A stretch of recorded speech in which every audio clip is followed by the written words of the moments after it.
Welcome to my podcast where we explore the intersection of data, AI, innovation, and leadership, and the real organizational challenges shaping the future of business.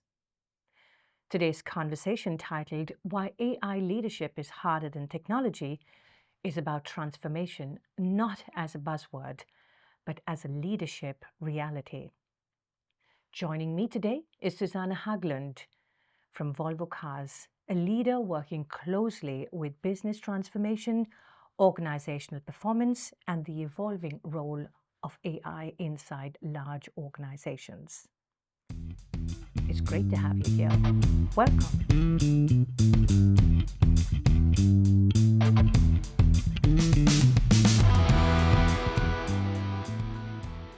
Welcome, Susanne. It's so wonderful to have you. Thank you. Really great to be here. I am so excited to hear everything that you have to say. But let's start with, how about you introducing yourself to our guest? Yes, I would be happy to do that. So, my name is Susanne Hägglund.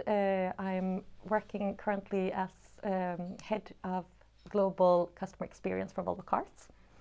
Been with the company for 9 years and being part of a very exciting transformation journey that we are as Volvo Cars, and working in a global context with a lot of different challenges and opportunities really makes me thrive. And 9 years is a long time, and also you've had this fantastic journey you just recently told me about in Portugal. A little more about that? Yeah. So I recently came home from a position as managing director for Volvo Cars in Portugal, it took me a little bit too long, I think, to get out in the marketplace. Working for a big corporation, it's easy to sit in a headquarters function and not really understand how it is in reality.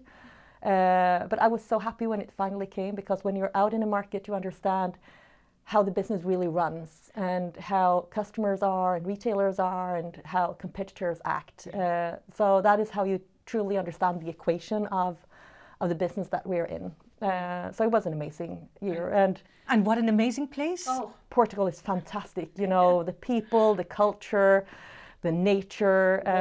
It's really nice. And Swedes and Portuguese, they work very well together. I think there is something in the chemistry between these people that works very well. So I got friends for life there, and I found a place that I kind of call home. Although it's lovely. I just stay there, almost 3 years, but I was fortunate to have that experience. Feels like a big influence on you. Yeah, it did. It did. How lovely. We've been talking, and I've heard you say a couple of times about Volvo's philosophy of perform and transform, and how what it takes really for organizations to balance this operational delivery while simultaneously reinventing for the future, because that is typically where I see that you are today. But before we get into that, could you give us a sense of, your journey and the experiences that specifically that shaped your perspective on that transformation and leadership journey? So I operate in an industry that is undergoing a huge transformation. Look, on the last year, since 1996, the car production has doubled. Today there are 3,300 brands, car brands. Only Chinese domestic brands are about 300. And there are many things from the past that have been recipes of success. Companies have done things and grown in this industry in a certain way, but currently there is so much disruption coming from technology, coming from regionalization and the deglobalization that is happening, geopolitical challenges, etc. So there is a huge urge and need of transforming and changing the industry. And what I see a lot in being successful in leadership in times of disruption or transformation comes down to three things that I think is important as leaders, or to bring in from a leadership perspective. The first one is clarity. So clarity on priorities and what is important moving forward. Super important to enable companies to do a transformation. Secondly, to bring hope. Because if you don't get the people to believe in the future and that the company is capable of being a winner in a landscape that is reshaping and a landscape that is changing its shape and form, then I think it will be really hard to get success out of your transformation. So bringing hope to the people, I think, is very important.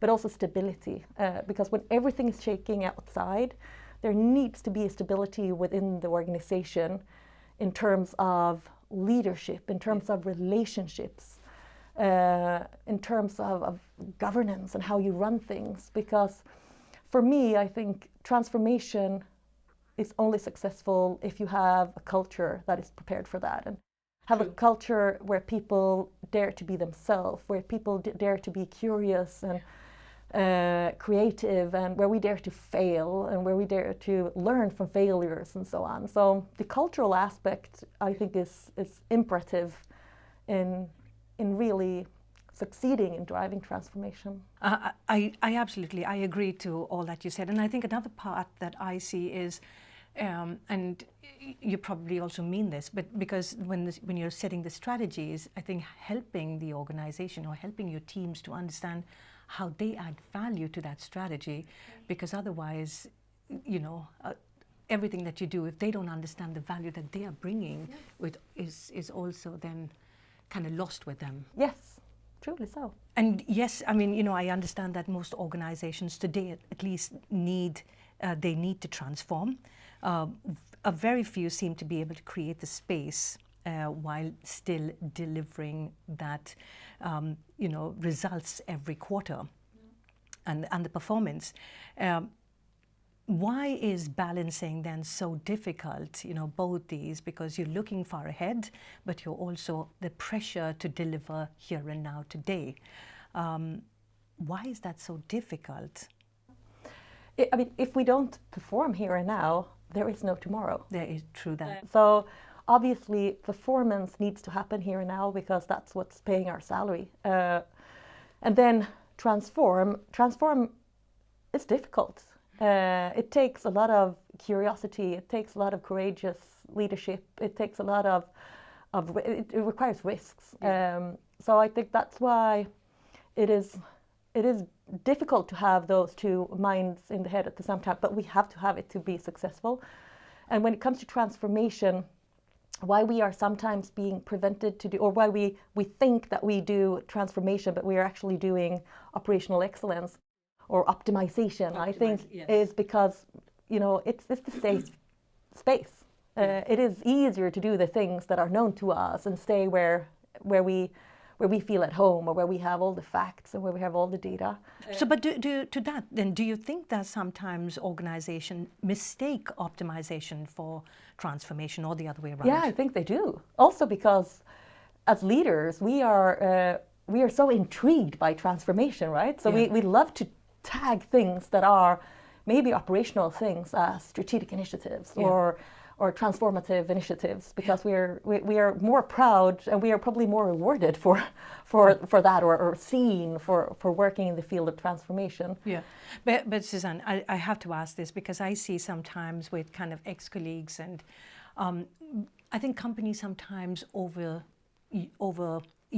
the word transformation, and then sometimes you feel this fatigue in organizations, because we've been on a transformation journey forever. Have you ever felt that? Oh yes, a lot. And I think that is because we misuse the term, right? So things that are operational improvements or optimizations, they are actually called to be transformation. And then people get tired of it because it is tiring. So I totally think that we are confusing it, and we are also confusing it because we are not adapting to how we steer the company. And I think, for example, that many times we are over-indexing on measuring on things that are more connected to here and now and to perform. So if you are saying that you are transforming and you need to do things to transform, but the only thing that you measure and the only thing you incentivize and the only thing you reward are things that are connected to operational matters and operational performance, which is super important here and now, but there is no rebalancing of how do we incentivize people, how do we reward people, what do we focus on when we have QBRs and when we follow up. Then people who work with transformation, they will also be tired because they are always followed up on the things that are more the shorter term performance metrics. So it requires not only a cultural transformation, but also a system transformation to truly get the right premises to put organizations also in transformation mode. Yes, and I think what strikes me is that this cannot be only a technical challenge, right? No. Because yes, we're doing a lot of investing, but I think it has to be more a leadership, at least that's what I hear you say. It has to be more for leadership and an organizational challenge as well of how you get to work with. I mean, like the mindset, exactly what you said, what are we being measured on? Yeah. And transformation, I guess for leaders especially, it always sounds very exciting, especially when you get a new leader on board and you're like, okay, we're on a transformation journey. Yeah. Standard phrase. Yes, and until it starts to kind of threaten the operating model. Yeah. What behaviors, leadership behaviors, do you feel slow down the transformations most? Leadership is tricky.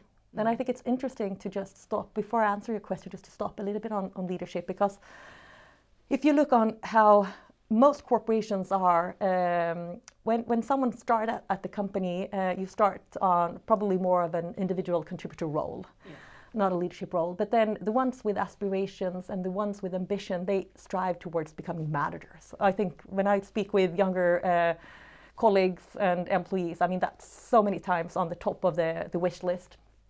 And people are promoted for good performance. Maybe they have done good in their project, or they have done good in their job, in their kind of their work, in their tasks that they have. So they are eventually promoted to be leaders. And then we box everyone into the same box of what leadership is, but not all people are suited to be leaders. And leadership have so many different shapes and forms, but we are just saying, we're just tagging it as leadership. Some leaders are brilliant for managing operational teams, which are only operating in the performance field, not maybe the transform so much. Some leaders are very good in leading creative teams that have some kind of more creative role and need to work in that space. Some people are very good to lead in projects, big projects that are very, streamlined and waterfall. They happen with different sequences. But not all of those leaders are equipped to be leaders that can lead transformation, because it requires a different type of, I think, personality and skill sets. So I think that is one of the mistakes that we do, that we believe that people that are performing well, they can be leaders and they can lead whatever tasks they're at. And coming back to your question then, I think the leadership skill sets that can prevent, or the leadership profiles maybe that can prevent transformation from happening, I think are leaders who are not pointing out a direction or changing that direction too often. I think that creates confusion in the organization. I think leaders that are over-indexing on, as I said, more operational KPIs, or are over focusing on details and not empowering their teams, they're also toxic, I think, for transformation. I think leaders that are egocentric instead of being corporate-centric, can you say that? Well, like as a opposite to being egocentric, you're more focused towards the corporation, focusing more on me, myself, and I, my department, what we need to do, instead of driving things that are good for the company and things that are good for cross-functional collaboration and things like that. And then fourthly, I would say leaders who don't walk the talk, that you talk about transformation, but you are never willing to make a change of yourself, your own behavior, or do a change of your own area of responsibility, or learn to use new tools, or also be humble and say that, poof, this is a new field for me, I don't know. We have experts who know this, and showing vulnerability in that. So I think a self-reflection among us as leaders all the time, and also having a dialogue about what kind of leadership is required to drive this transformation, I think is important in so many different contexts. I've actually, I've seen all those examples in people. And I think it can be so hard sometimes, especially if, like you said, you've been promoted, and you suddenly reach to that level. And if you are an egocentric person, then it's kind of hard to tell you, by the way, let's take a step back and review. I'm sure that you've met people like that with those kind of, how do you deal with that? From your leadership style, do you take them aside? What's the point? What's your tips for when you have people like that? And I believe in honesty and transparency, regardless if it is a leader or it's someone in my team. Yeah. So I think it's much better, or if it's a friend or a family, I think it's better to speak up and try to be clear about how you feel or what your thoughts are. So I think I would try to talk with the person, but then it's harder to do that than to say it. Yes. It's always easy to sit in a podcast and say that, oh yeah, I would really, I would confront that person. I would say that straight to because it is in big corporations like Volvo, it's a lot of politics. It's a lot about, It's not only at Volvo. Volvo is just an example there. Yeah. I think it's like that in all companies, big companies, that there's a lot of politics and dynamics, and you have to... And there's a lot of egos to look after. Totally. And manage in big rooms. Yeah, very much so, with clear focuses that are good for them, but not necessarily for the company. And a lot of people who, like to talk and maybe not listen up too much. I actually had, it was an interesting conversation where we were talking, because we talk a lot about having a speak up culture, but we also have to have a listen down culture. So we have to remember that and listen to understand, not only listen to defend or answer, because it's also easy to be quick. And I fall into that trap as well, for sure, but stop and relax and think and then reflect and then take action from that, I think is important.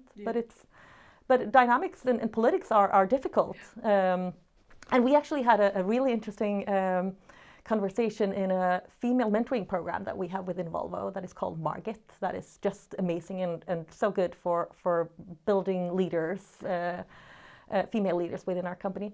And we had a guest speaker talking about politics. And a thing that I had as a good learning there was that first I just felt like organizational politics, they are so bad.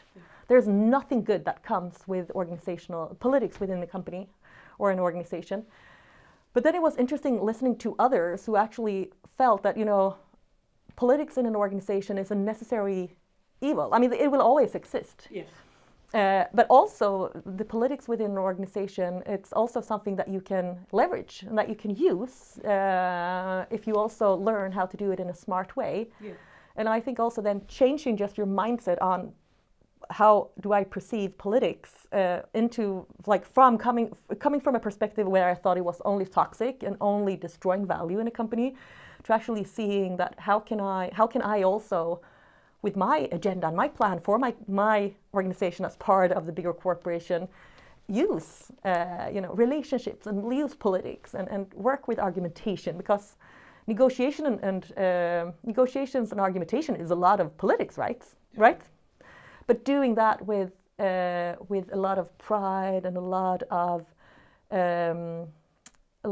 of focus on staying close to what you really believe in terms on how we are towards each other, how we respect each other, and like the values that you have as a leader. You should never let go of them. Never compromise on them. Never compromise on your values. No. If we move on, Susanne, to AI and transformation around AI, there's a lot of conversations going on about that. But you made a very honest observation when we spoke that many teams you found were still very focused on the foundational AI instead of more the transformative. Could you share a little about what that really would look like in reality? Yeah. So I think currently there is a lot of focus on AI, and rightly so. But it's very, just like transformation, that is also becoming a fashion word. So if you are proposing a project that you want to be prioritized in this political world, if you have the tagline AI, it will probably be recognized different from if you say that I would like to optimize my operations here, that it gives some kind of shimmer and highlight. So with that, I think also things are being focused on things that are maybe not so transformative, but also more, what do you call them, operationally? Yes. So I think it's kind of the same philosophy. And I mean, if you look on my field of responsibility with Volvo, with customer experience, there is so much that we can gain from utilizing AI, both from a transform and a perform perspective.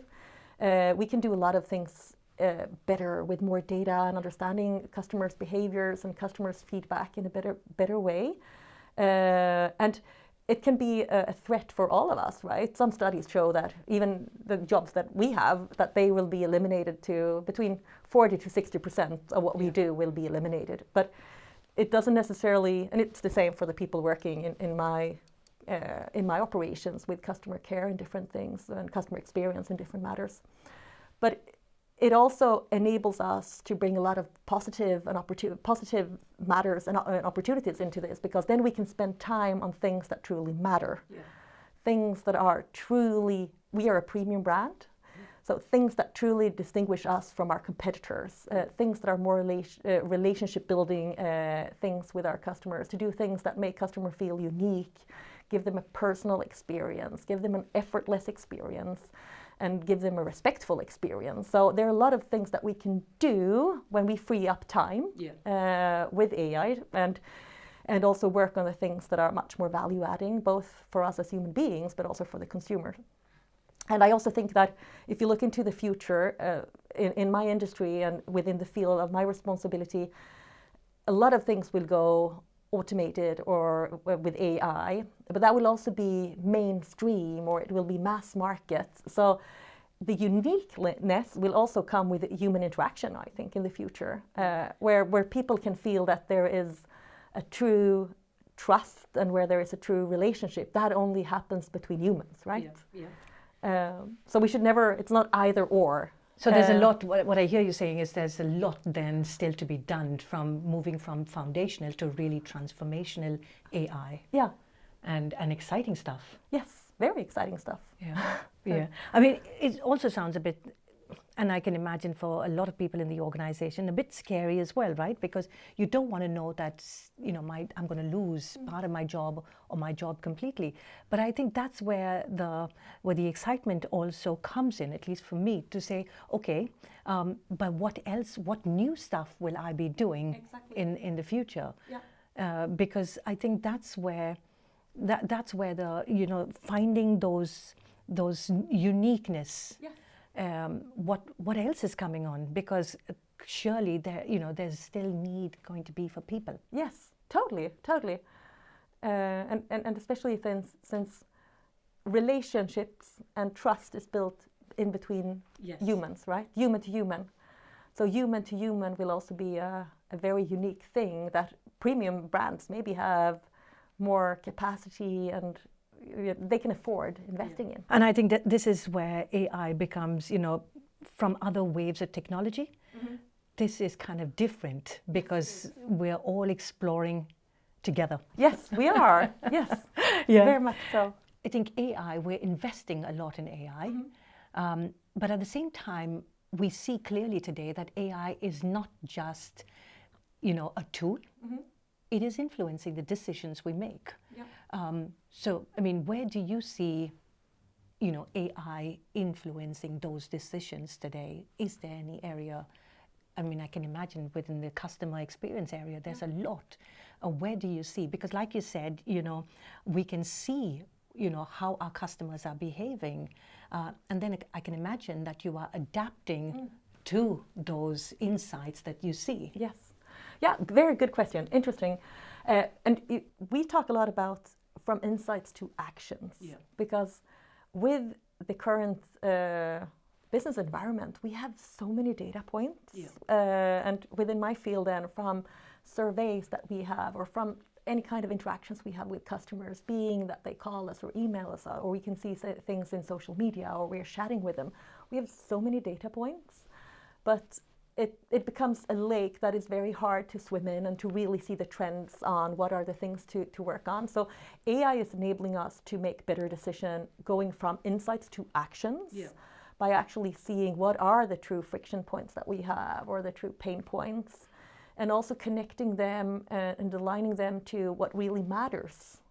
Because there might be things that are, a friction, but it doesn't really matter. It's a small thing. So really, finding those algorithms that can help us to go to solving the root cause of issues and really doing a step change in some of the feedback that we hear from the customers. So I think AI is a key enabler for us in going from insight to action, and those actions are the ones that we should decide upon. Yeah. Is there any example that you could share with us, Susanne? From where you say insights to action, because absolutely, I think, and that's why we have it. Yeah. And that's why data is so important. Yeah, it is. Yeah, but in my field of responsibility, we have data coming from, as I said, surveys on customers throughout their journey with us, how they feel about searching for a car, signing up for a car, test driving a car, getting the car handed over if they have decided to go with us, and then using the car, during the time that they use the car, when they need to service the car, they need to upgrade the car. And obviously we have a lot of data points from all those interactions. So an example would be that we can find information about what consumers feel about our test drives, for example. And then we can see that a lot of people, they like to test drive, but they think maybe it's too short. If they are opting in for an electric vehicle, maybe they feel that I didn't get the feel of having an electric vehicle if they're going from a PHEV or an ICE car. So then we can learn and say, like, what would happen if we would maybe give an opportunity for customers to drive the car a little bit longer, to make them more aware of how is it to have an electric car versus a PHEV car, and how easy it is actually to have an electric vehicle, because some consumers are afraid of not having range enough or finding a place to charge. And then by changing what we offer them and the experience we give to them, maybe they are more at ease to take the step from going from a car that is driven by combustions to a car that is much greener and much better for both the consumers and for the climate. Giving them a good feel at the end. Yeah. So I think that would be an example that is just top of my head. Yeah. Yes. Yeah. And if we move from 3 to 5 years ahead, some organizations will clearly move beyond optimization to truly reinvent themselves, while others, they might only be as efficient as they are today. Or what do you think would separate companies that truly transform to from those that will only automate? Courageous leaders that empower their teams, that don't think that they have all the answers, but empower their teams. Leaders who create organizations that are learning cultures, and organizations that also manage to build this culture of trust, where you dare to test and fail and learn and adapt and do it again, and which is part of this learning. So I think it is a lot of those things, having the leadership, but also the daring to trust the people who are in the organization, because then you also get this fantastic power from within, that you want to be part of something bigger. And that comes back also to what I said in the beginning, that if we have leaders that bring clarity, we have leaders who bring hope, and we also bring leaders who create stability, although everything is changing, then I think those companies, I think, will stand out and be more successful than the ones that do not work with those matters. True. And I, listening to your talk, Susanne, I just see your whole passion, and I can only imagine that you have a wonderful team behind you and supporting you, because you're a great leader. Thank you. Yes, but I'm lucky to have a lot of great people in my team and colleagues around the company. So we're a team making this happen. Wonderful. Lastly, what has leadership taught you personally to navigate through transformations? Be curious. Dare to invest your own time and your own learning. Be comfortable being uncomfortable. When you don't know, instead of feeling like, oh, I didn't know this, feel like, oh, I have a chance to learn something new. And then I also think trust, again, trusting people. Be comfortable in the uncomfortable. Be comfortable in the uncomfortable. Yes. That is a nice one. Yeah. Because that's also challenging, and it takes a lot. Yes, it takes a lot. And yeah, wonderful. Sorry, I interrupted you. No, I think I was done, so it's fine. Thank you so much, Thank Susanne. It's wonderful. I think, you know, leadership and the whole transformation journey, and your previous experiences. Thank you for sharing it all. I've just learned so much more about you and the leader that you are and what you're striving for, and the amazing person that you are. Thank you. Likewise to you, Vanessa. Thank you for having me. Thank you. And to all of you listening, thank you for joining in. And if you haven't subscribed, please do. We'd love to hear from you. Leave a feedback, good or bad. It matters. Bye for now.